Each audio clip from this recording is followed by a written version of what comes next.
الحمد لله وكفى وسلام على عباده الذين اصطفى أما بعد فأعوذ بالله من الشيطان الرجيم بسم الله الرحمن الرحيم قال الله تبارك وتعالى إن المنافقين في الدرك الأسفل من النار ولن تجد لهم نصيرا وقال النبي صلى الله عليه وسلم آية المنافق ثلاث إذا حدث كذب وإذا اؤتمن خان وإذا وعد أخلف او كما قال علیہ الصلاۃ والسلام۔ اس کو بند کر دیجیے، بہت گرمی ہو رہی ہے۔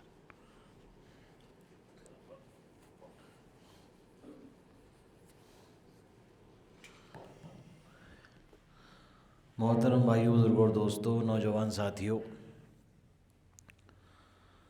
آج کا جو موضوع ہے وہ موضوع ہر انسان اس موضوع سے اپنے آپ کو، اس ٹاپک سے اپنے آپ کو ریلیٹ کر سکتا ہے۔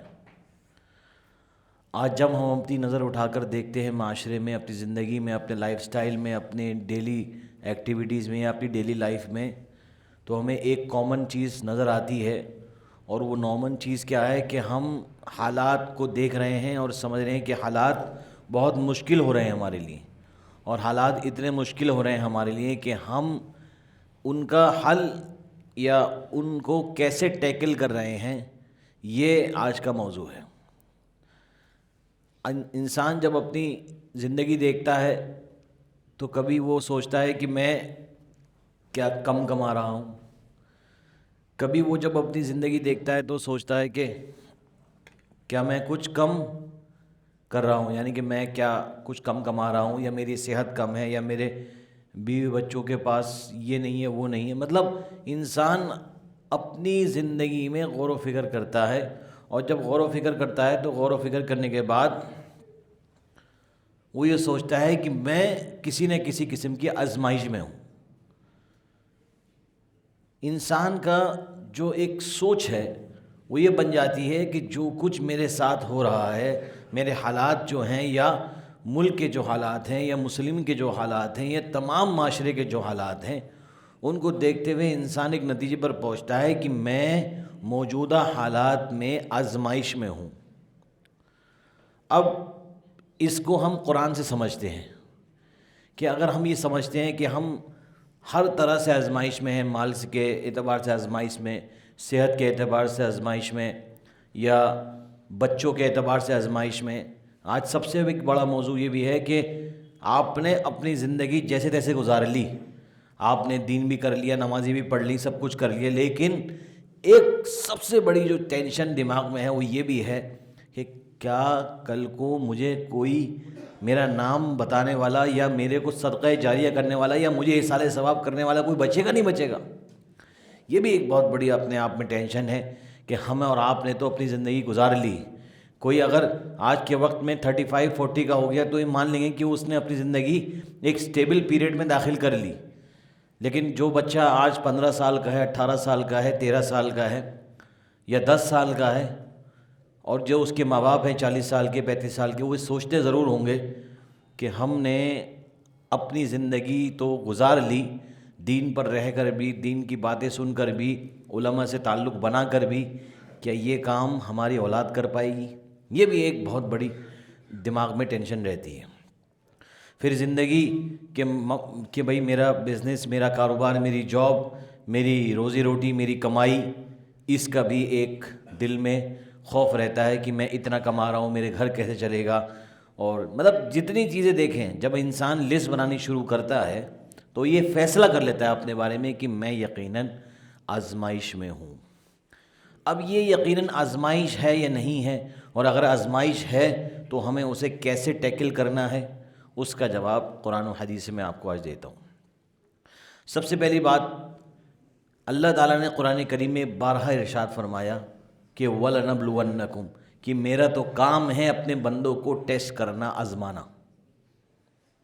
ہم یہاں پر زندگی میں آئے اس لیے ہیں کہ ہم میں ہمارا رب آزمائے گا، اور اللہ نے قرآن کریم میں صاف طور پر ارشاد فرما دیا وَلَنَبْلُوَنَّكُمْ، میں تمہیں آزماؤں گا، کبھی ڈرا کے، کبھی بھوک سے، کبھی پیاس سے، کبھی مال کی تنگی سے، کبھی تمہاری جانوں کے خطرے سے، جان کا خطرے سے۔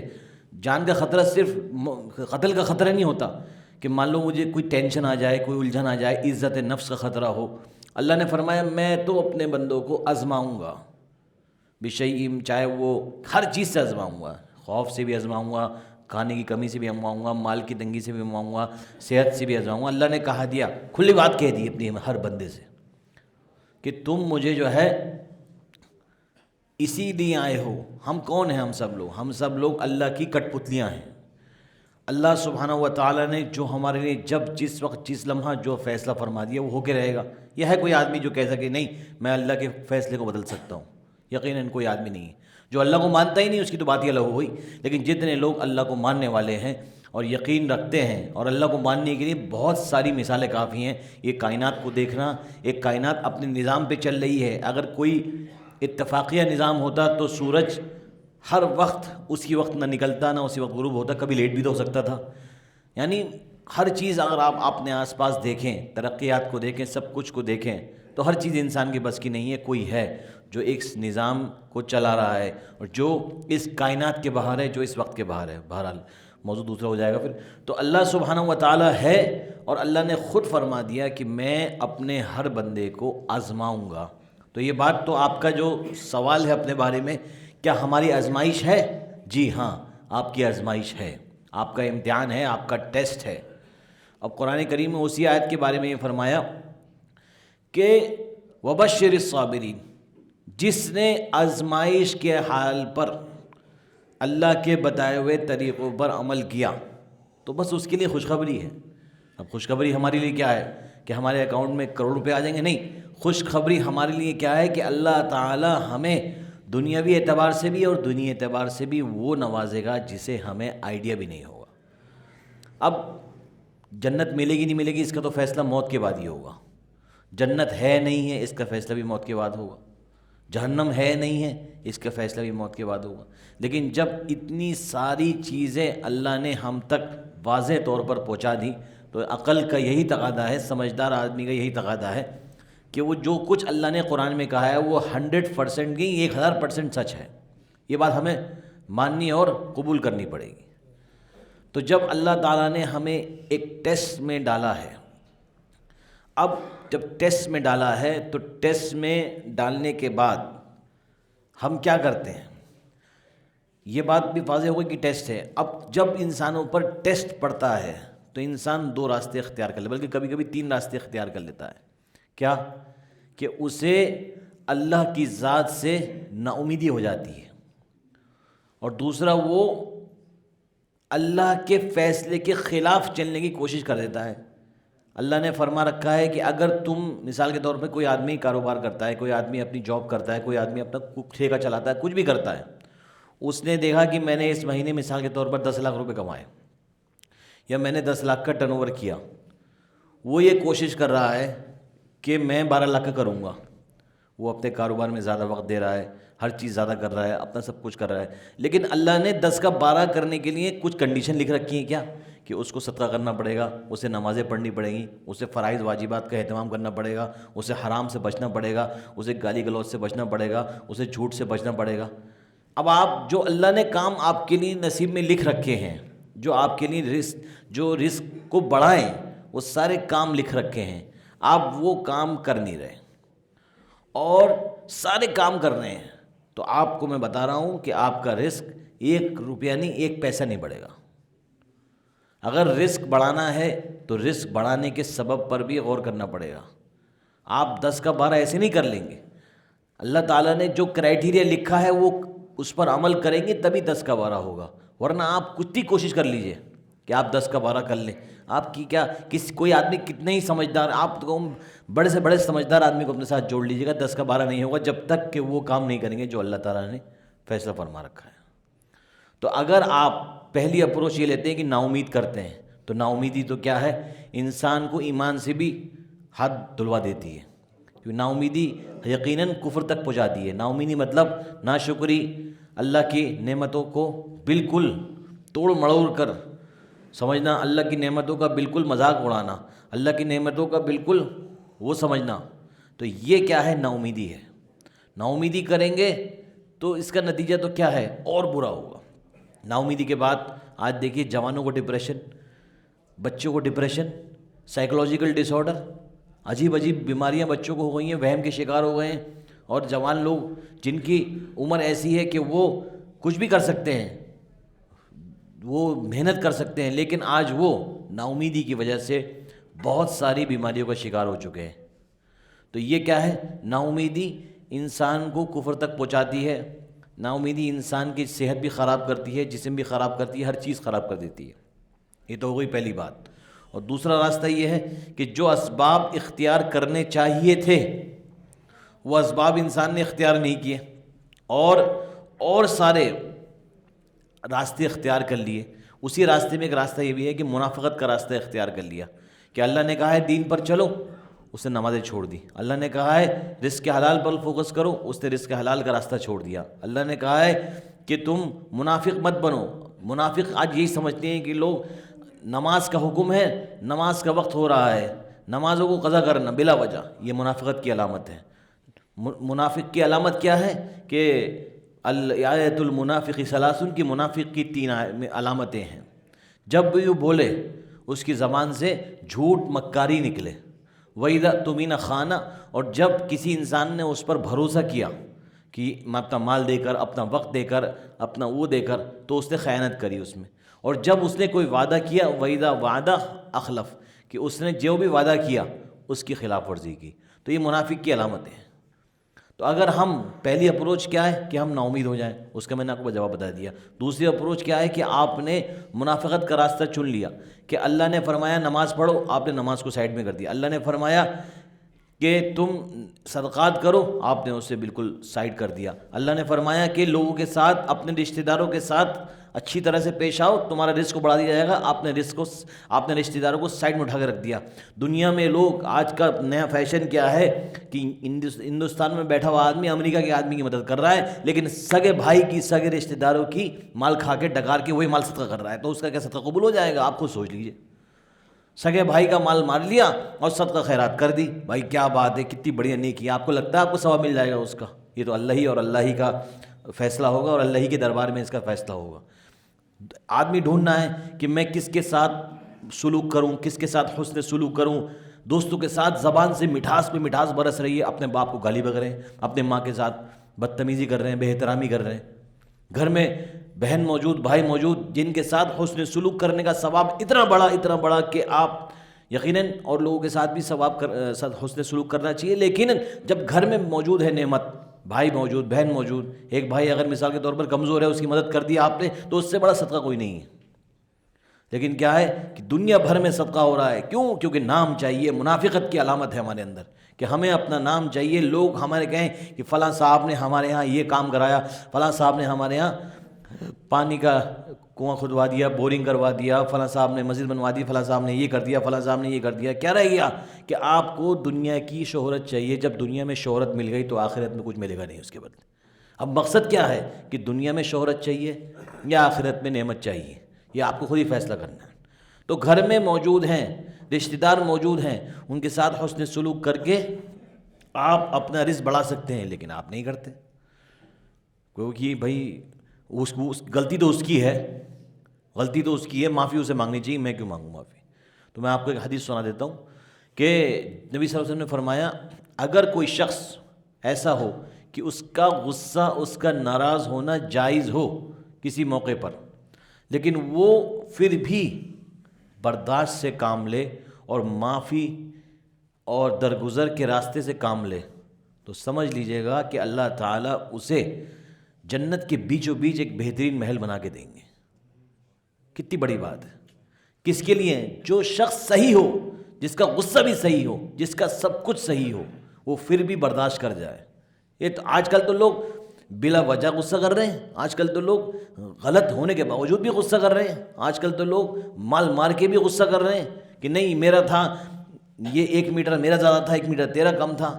1 میٹر پہ لڑائی، سگے بھائی کا خون کا پیاسا، اسی ماں کی کوکھ سے جنمے گئے، لیکن 2 بھائی ایک دوسرے کے خون کے پیاسے ہو جاتے ہیں، لڑائیاں کراتے ہیں، سب کچھ کراتے ہیں. تو دیکھیے اسباب کتنے ہیں ہمارے پاس.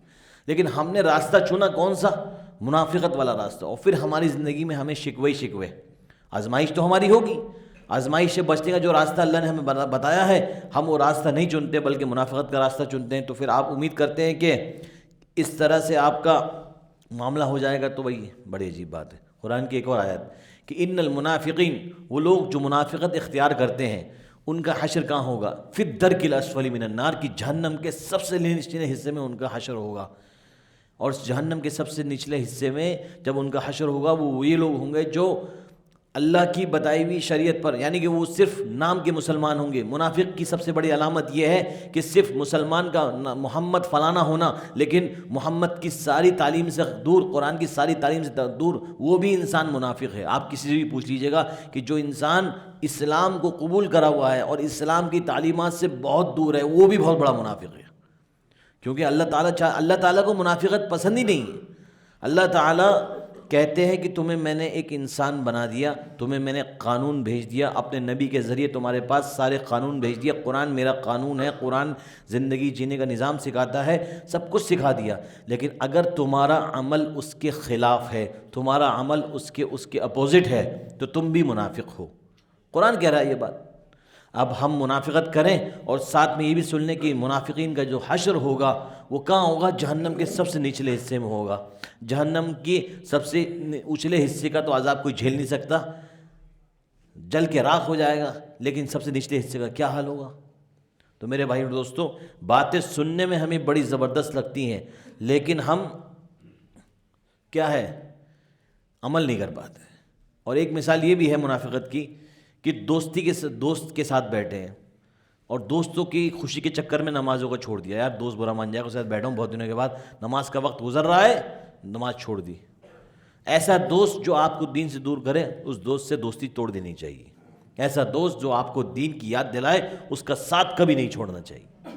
آج ہماری دوستیاں، سب سے بڑا دوست تو موبائل بن بیٹھا ہے ہمارا، ہم اس پر اپنا گھنٹوں کے حساب سے وقت ضائع کرتے ہیں، اسکرول پہ اسکرول، ریل پہ اسکرول پہ اسکرول، لت لگ چکی ہے۔ یہ کتنا وقت ہمارا یہ ضائع کر دیتا ہے۔ پہلے یہ فتنے نہیں تھے، فتنوں کا دور ہے، لیکن فتنوں سے بچنے کا طریقہ بھی اللہ نے بتا رکھا ہے، لیکن ہم فتنوں سے بچنے کی کوشش نہیں کرتے، بلکہ صرف شکوہ ہے۔ میں یہ کہتا رہا ہوں کہ میرا کام کم ہے، میری صحت خراب ہے، لیکن میں پرہیز نہ کروں تو میں پھر بیوقوف کہلاؤں گا۔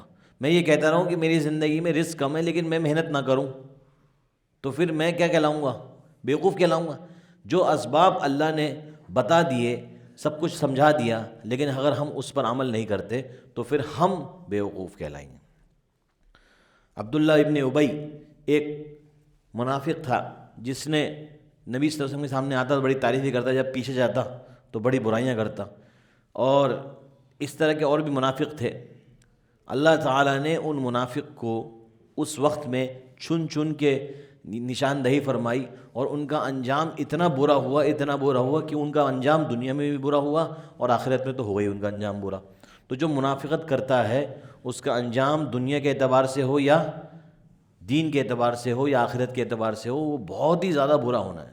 تو میرے بھائی اور دوستو، اسباب ہمیں پکڑنے پڑیں گے۔ یہ بات طے ہے کہ آزمائش ہماری ہوگی، وقت بھی ہو گیا کہ آزمائش ہماری ہوگی، آزمائش ہمیں قبول کرنی پڑے گی، کیونکہ اللہ نے فرما دیا کہ میں آزماؤں گا تمہیں۔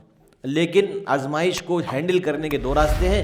ایک راستہ ہے جو غلط ہے، ایک راستہ کیا ہے کہ آپ نے نا امیدی کر لی، وہ تو آپ کی بینڈ بجا دے گا، اور دوسرا راستہ آپ نے دین کے الٹ کام کرنے شروع کر دیے تو بھی آپ کی ہلاکت ہے۔ صرف ایک ہی راستہ ہے نجات کا، اور وہ یہ راستہ ہے کہ اگر آپ کو اپنی زندگی میں آزمائش دور کرنی ہے تو آپ دیکھیے کون سی آزمائش آ رہی ہے، اور پھر اپنی زندگی میں غور کیجیے اور دیکھیے کہ جب اس طرح کی آزمائشیں صحابہ پر آئیں، نبیوں پر آئیں، تو ان کا کیا عمل تھا۔ ایسے ایسے واقعات مل جائیں گے۔ حضرت یونس علیہ السلام کا واقعہ، مچھلی والا واقعہ، انہوں نے کتنا زبردست انہوں نے برداشت کیا اور اللہ نے انہیں کس طرح سے باہر نکال دیا۔ لا الہ الا انت سبحانک انی کنت من الظالمین۔ یہ تھوڑی نا کہ مصیبت آئی منہ سے اول فول نکلنے لگا، مصیبت آئی تو دعائیں نکلنی چاہیے۔ پھر دیکھیے آپ ان مصیبتوں میں آپ کو اللہ تعالیٰ کیسے نجات دیں گے۔ لیکن اگر شکوہ شکایت کمپلین رہے گی اور دو اپروچ رہیں گی جو غلط ہیں، تو پھر تو بربادی طے ہے۔ اللہ سے دعا کریں کہ اللہ تعالیٰ جو ہے ہمیں آپ کو جو بات کہی گئی ہے اس پر عمل کرنے کی توفیق عنایت فرمائے۔